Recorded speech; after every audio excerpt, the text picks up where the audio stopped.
Ruth reads aloud. The Napoleon of Notting Hill, Chapter 2, The Man in Green. Very few words are needed to explain why London, 100 years hence, will be very like it is now. Or rather, since I must slip into a prophetic past, why London, when my story opens, was very like it was in those enviable days when I was still alive. The reason can be stated in one sentence. The people had absolutely lost faith in revolutions. All revolutions are doctrinal, such as the French one, or the one that introduced Christianity. For it stands to common sense that you cannot upset all existing things, customs and compromises, unless you believe in something outside them, something positive and divine. Now, England, during this century, had lost all belief in this. It believed in a thing called evolution, and it said, all theoretic changes have ended in blood, and anyway, if we change, we must change slowly and safely, as the animals do. Nature's revolutions are the only successful ones. There has been no conservative reaction in favour of tails. And some things did change. Things that were not much thought of dropped out of sight. Things that had not often happened did not happen at all. Thus, for instance, the actual physical force ruling the country, the soldiers and police, grew smaller and smaller, and at last vanished almost to a point. The people could have swept the few policemen away in 10 minutes. They did not, because they did not believe it would do them the least good. They had lost faith in revolutions. Democracy was dead, for no one minded the governing class governing. England was now practically a despotism, but not an hereditary one. Someone in the official class was made king. No one cared how, no one cared who. He was merely a universal secretary. In this manner, it happened that everything in London was very quiet. That vague and somewhat depressed reliance upon things happening as they've always happened, which is with all Londoners a mood, had become an assumed condition. There was really no reason for any man doing anything but the thing he had done the day before. There was therefore no reason whatever why the 3 young men who had always walked up to their government office together should not walk up to it together on this particular wintry and cloudy morning.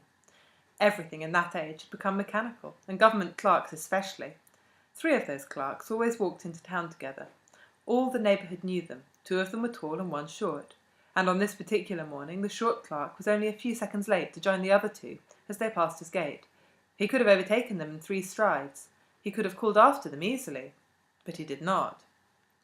For some reason that will never be understood until all souls are judged, if they ever are judged, the idea at this time was classed with fetish worship.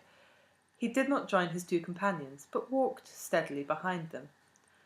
The day was dull, their dress was dull, everything was dull.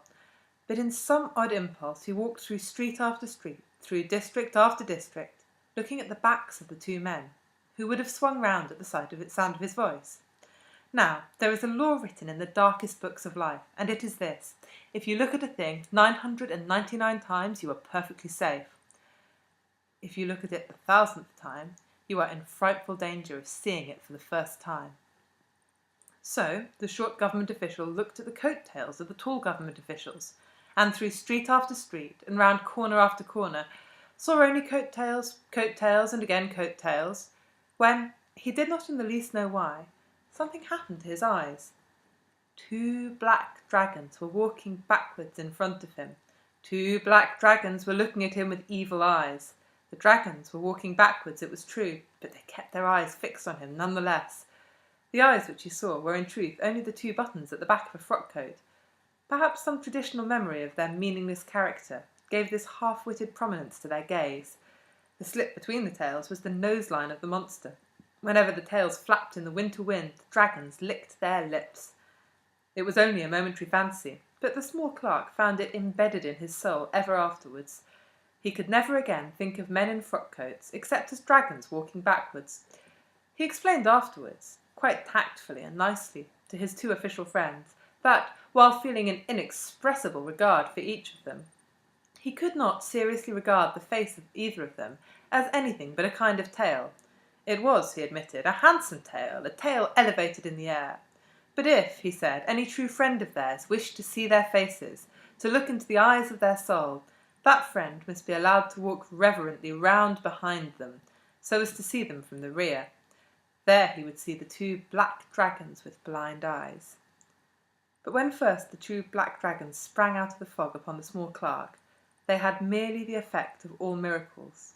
They changed the universe. He discovered the fact that all romantics know, that adventures happen on dull days and not on sunny ones. When the cord of monotony is stretched most tight, then it breaks with a sound like a song. He had scarcely noticed the weather before, but with the 4 dead eyes glaring at him, he looked round and realised the strange dead day.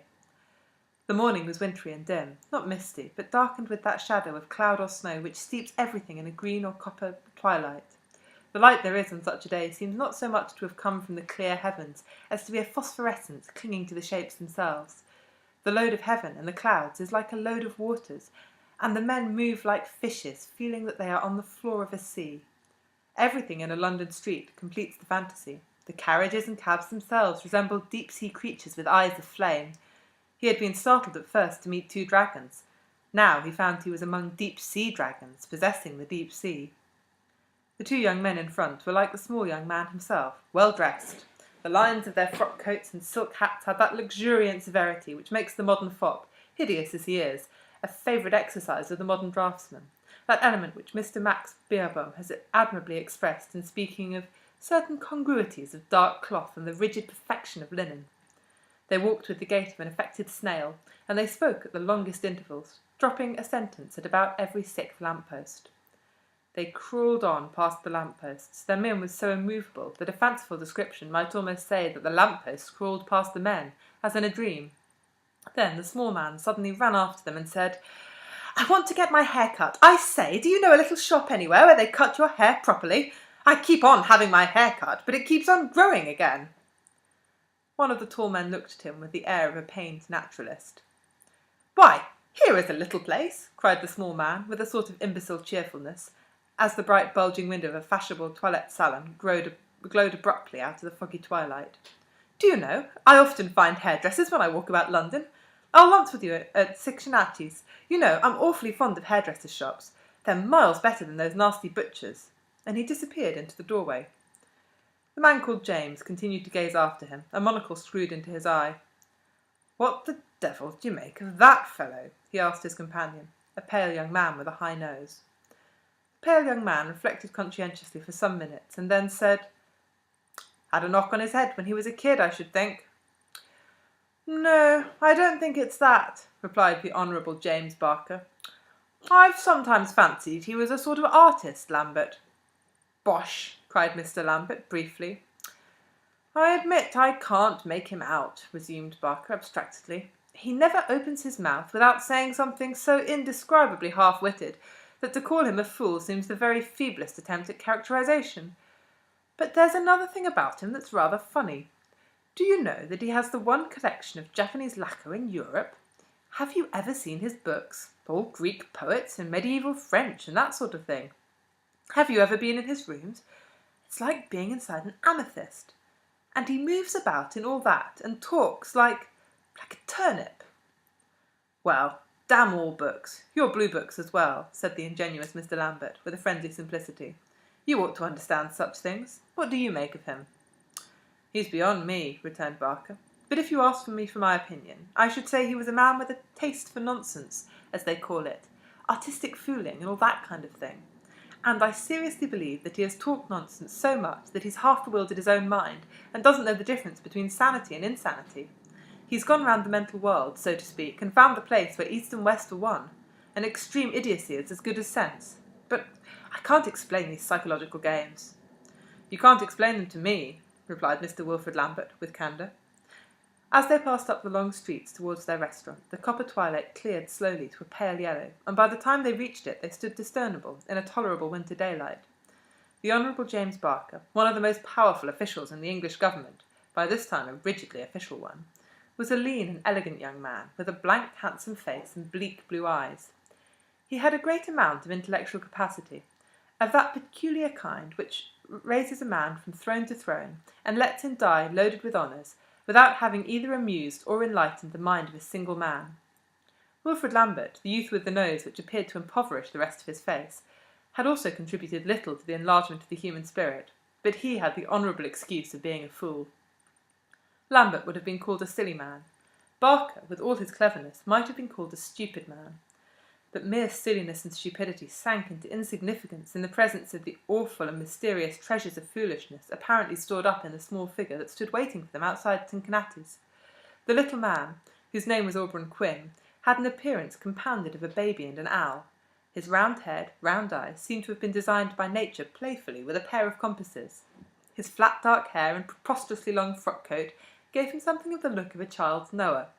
When he entered a room of strangers, they mistook him for a small boy, and wanted to take him on their knees, until he spoke, when they perceived that a boy would have been more intelligent. "I've been waiting quite a long time," said Quin, mildly. "It's awfully funny I should see you coming up the street at last." "Why?" asked Lambert, staring. "You told us to come here yourself." "My mother used to tell people to come to places," said the sage. They were about to turn into the restaurant with a resigned air, when their eyes were caught by something in the street. The weather, though cold and blank, was now quite clear, and across the dull brown of the wood pavement and between the dull grey terraces was moving something not to be seen for miles around, not to be seen perhaps at that time in England. A man dressed in bright colours. A small crowd hung on the man's heels. He was a tall, stately man, clad in a military uniform of brilliant green, splashed with great silver facings. From the shoulder swung a short green furred cloak, somewhat like that of a hussar, the lining of which gleamed every now and then with a kind of tawny crimson. His breast glittered with medals, round his neck was the red ribbon and star of some foreign order, and a long straight sword with a blazing hilt trailed and clattered along the pavement. At this time the pacific and utilitarian development of Europe had relegated all such costumes to museums. The only remaining force, the small but well-organised police, were attired in a sombre and hygienic manner. But even those who remembered the last lifeguards and lancers who disappeared in 1912 must have known at a glance that this was not, and never had been, an English uniform, and this conviction would have been heightened by the yellow aquiline face, like Dante carved in bronze, which rose, crowned with white hair, out of the green military collar, a keen and distinguished, but not an English face. The magnificence with which the green-clad gentleman walked down the centre of the road would be something difficult to express in human language, for it was an ingrained simplicity and arrogance, something in the mere carriage of the head and body, which made ordinary moderns in the street stare after him. But it had comparatively little to do with actual conscious gestures or expression. In the matter of these merely temporary movements, the man appeared to be rather worried and inquisitive, but he was inquisitive with the inquisitiveness of a despot, and worried as with the responsibilities of a god. The men who lounged and wondered behind him followed partly with an astonishment at his brilliant uniform, that is to say, partly because of the instinct which makes us all follow one who looks like a madman, but far more because of that instinct which makes all men follow and worship anyone who chooses to behave like a king. He had to so sublime an extent that great quality of royalty, an almost imbecile unconsciousness of everybody, that people went after him as they do after kings, to see what would be the first thing or person he would take notice of. And all the time, as we have said, in spite of his quiet splendour, there was an air about him as if he were looking for somebody, an expression of inquiry. Suddenly that expression of inquiry vanished, none could tell why, and was replaced by an expression of contentment. Amid the rapt attention of the mob of idlers, the magnificent green gentleman deflected himself from his direct course down the centre of the road, and walked to one side of it. He came to a halt opposite a large poster of Commons mustard, erected on a wooden hoarding. His spectators almost held their breath. He took from a small pocket in his uniform a little penknife. With this he made a slash at the stretched paper. Completing the rest of the operation with his fingers, he tore off a strip or rag of paper, yellow in colour and wholly irregular in outline. Then, for the first time, the great being addressed his adoring onlookers. "Can anyone," he said, with a pleasing foreign accent, "lend me a pin?" Mr. Lambert, who happened to be nearest, and who carried innumerable pins for the purpose of attaching innumerable buttonholes, lent him one, which was received with extravagant but dignified bows and hyperboles of thanks.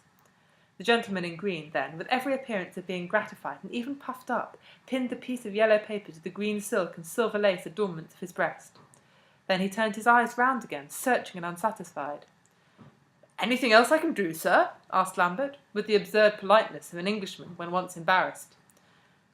"Red," said the stranger vaguely. "Red." "I beg your pardon?" "I beg yours also, senor," said the stranger, bowing. "I was wondering whether any of you had any red about you." "Any red about us? Well, really, no, I don't think I have. I used to carry a red bandana once, but—" "Barker," asked Aubrey Quin, suddenly, "where's your red cockatoo?" Where's your red cockatoo?" "What do you mean?" asked Barker desperately. "What cockatoo? You've never seen me with any cockatoo." "I know," said Auburn, vaguely mollified. "Where's it been all this time?" Barker swung round, not without resentment. "I am sorry, sir," he said, shortly but civilly. "None of us seem to have anything red to lend you. But why, if one may ask?" "I thank you, senor. It is nothing. I can, since there is nothing else, fulfil my own requirements."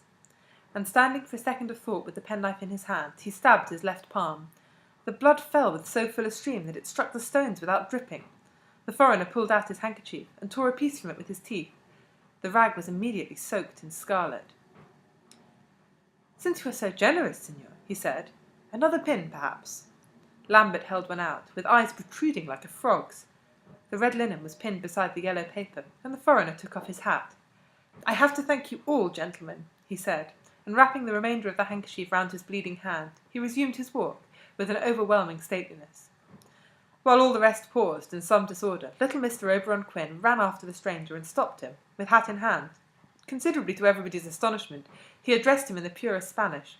"Senor," he said in that language, "pardon a hospitality, perhaps indiscreet, towards one who appears to be a distinguished but a solitary guest in London. Will you do me and my friends, with whom you've held some conversation, the honour of lunching with us at the adjoining restaurant?"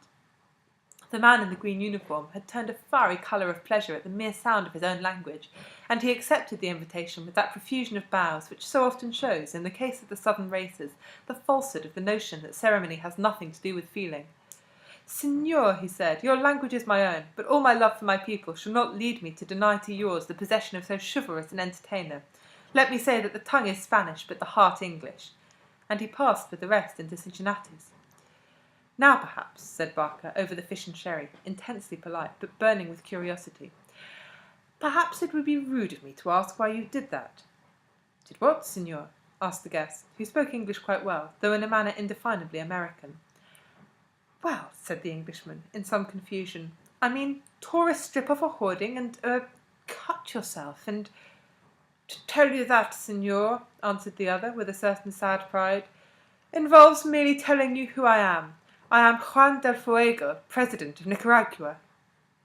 The manner with which the President of Nicaragua leant back and drank his sherry showed that to him this explanation covered all the facts observed and a great deal more. Barker's brow, however, was still a little clouded. "And the yellow paper," he began, with anxious friendliness, "and the red rag." "The yellow paper and the red rag," said Fuego, with indescribable grandeur, "are the colours of Nicaragua." "But Nicaragua," began Barker, with great hesitation, "Nicaragua is no longer a—" "Nicaragua has been conquered like Athens. Nicaragua has been annexed like Jerusalem," cried the old man with amazing fire. "The Yankee and the German and the brute powers of modernity have trampled it with the hooves of oxen. But Nicaragua is not dead. Nicaragua is an idea." Oberon Quin suggested timidly, "A brilliant idea." "Yes," said the foreigner, snatching at the word. "You are right, generous Englishman. An idea brilliant, a burning thought. Senor, you asked me why, in my desire to see the colours of my country, I snatched at paper and blood. Can you not understand the ancient sanctity of colours? The Church has her symbolic colours, and think of what colours mean to us. Think of the position of one like myself, who can see nothing but those two colours, nothing but the red and the yellow. To me all shapes are equal, all common and noble things are in a democracy of combination.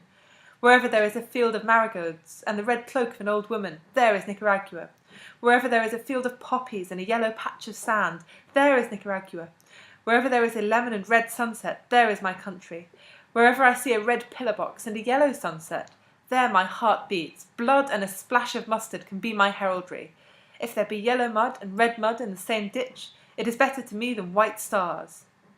"And if," said Quin, with equal enthusiasm, "there should happen to be yellow wine and red wine at the same lunch, you could not confine yourself to sherry. Let me order some Burgundy, and complete, as it were, a sort of Nicaraguan heraldry in your inside."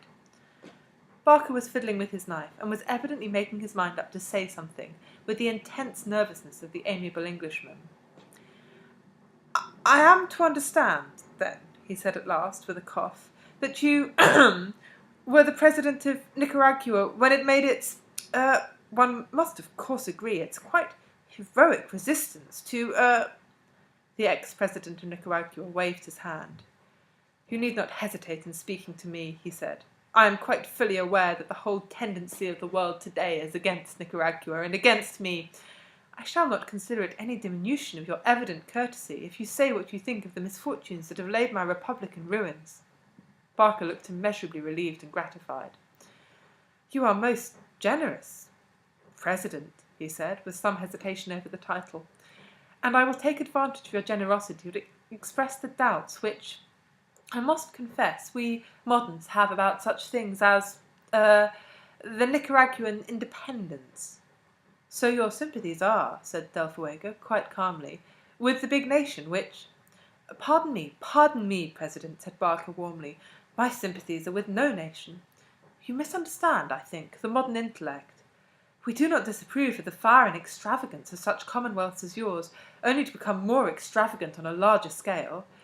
We do not contemn Nicaragua because we think Britain ought to be more Nicaraguan.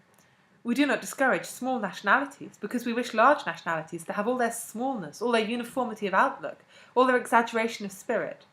If I differ with the greatest respect from your Nicaraguan enthusiasm, it is not because a nation or 10 nations were against you.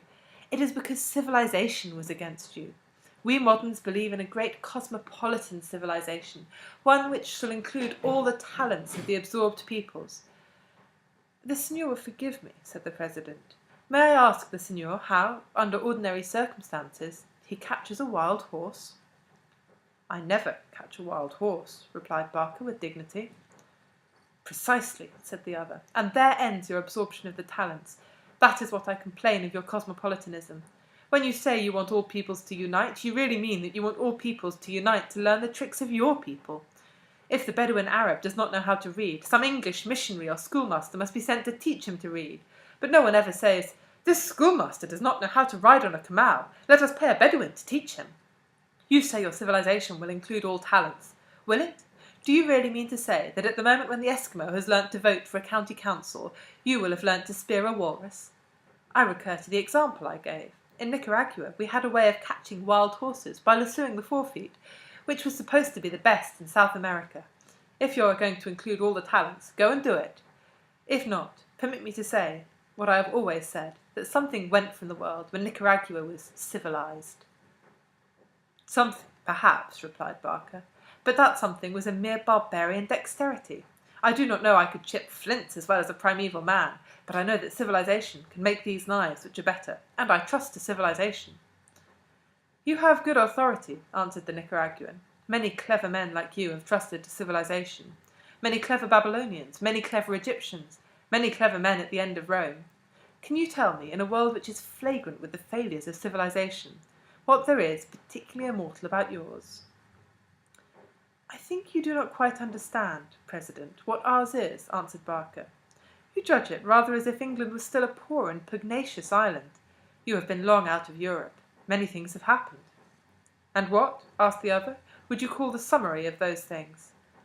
"The summary of those things," answered Barker with great animation, "is that we are rid of the superstitions, and in becoming so we have not merely become rid of the superstitions which have been most frequently and most enthusiastically so described.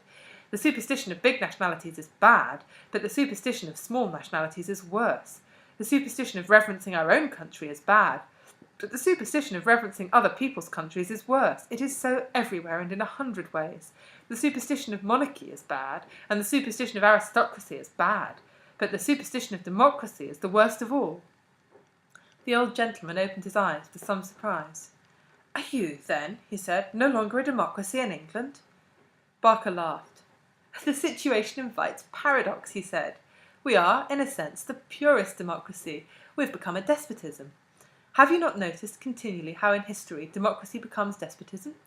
People call it the decay of democracy. It is simply its fulfilment. Why take the trouble to number and register and enfranchise all the innumerable John Robinsons, when you can take one John Robinson with the same intellect or lack of intellect as all the rest, and have done with it? The old idealistic republicans used to found democracy on the idea that all men were equally intelligent.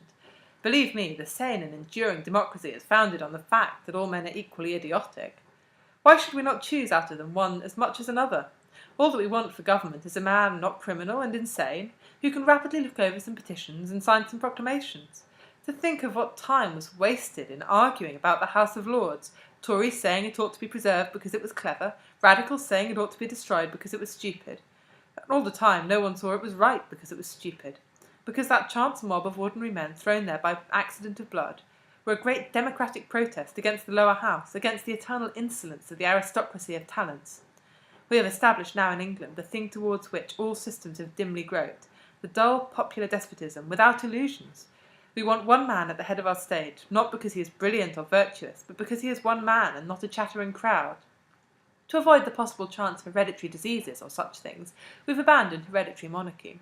The King of England is chosen like a juryman upon an official rotation list. Beyond that, the whole system is quietly despotic, and we have not found it to raise a murmur.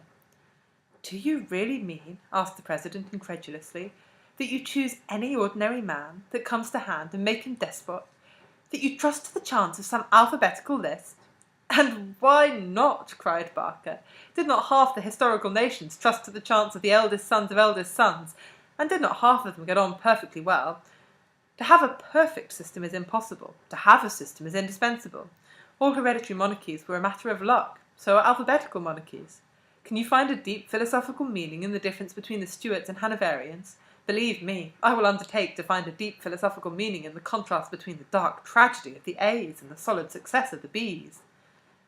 "And you risk it?" asked the other, "though the man may be a tyrant or a cynic or a criminal?" "We risk it," answered Barker with a perfect placidity. "Suppose he is a tyrant, he's still a check on 100 tyrants. Suppose he's a cynic, well, it's in his interest to govern well. Suppose he's a criminal, by removing poverty and substituting power, we put a check on his criminality. In short, by substituting despotism, we have put a total check on one criminal and a partial check on all the rest." The Nicaraguan old gentleman leaned over with a queer expression in his eyes. "My church, sir," he said, "has taught me to respect faith. I do not wish to speak with any disrespect of yours, however fantastic. Do you really mean that you will trust to the ordinary man, the man who may happen to come next, as a good despot?" "I do," said Barker simply. "He may not be a good man, but he will be a good despot. For when he comes to a mere business routine of government, he will endeavour to do ordinary justice. Do we not assume the same thing of a jury?" The old President smiled. "I don't know," he said, "that I've any particular objection in detail to your excellent scheme of government. My only objection is a quite personal one. It is, that if I were asked whether I would belong to it, I should ask first of all if I was not permitted, as an alternative, to be a toad in a ditch. That is all. You cannot argue with the choice of the soul." "Of the soul," said Barker, knitting his brows, "I cannot pretend to say anything, but speaking in the interest of the public." Mr. Aubrey Quinn rose suddenly to his feet. "If you'll excuse me, gentlemen," he said, "I will step out for a moment into the air." "I'm so sorry, Aubrey," said Lambert good-naturedly. "Do you feel bad?" "Not bad, exactly," said Aubrey, with self-restraint. "Rather good, if anything. Strangely and richly good. The fact is, I want to reflect a little on those beautiful words that have just been uttered. Speaking, yes, that was the phrase. Speaking in the interests of the public. One cannot get the honey from such things without being alone for a little." "Is he really off his chump, do you think?" asked Lambert. The old President looked after him with queerly vigilant eyes. "He is a man, I think," he said, "who cares for nothing but a joke. He is a dangerous man." Lambert laughed in the act of lifting some macaroni to his mouth. "Dangerous?" he said. "You don't know little Quinn, sir." "Every man is dangerous," said the old man, without moving, "who cares only for one thing.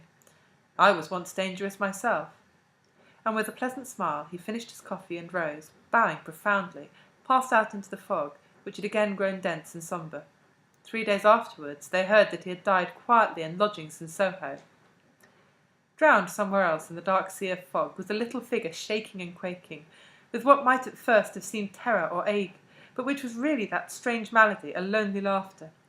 He was repeating over and over to himself, with a rich accent, "But speaking in the interest of the public." Thank you.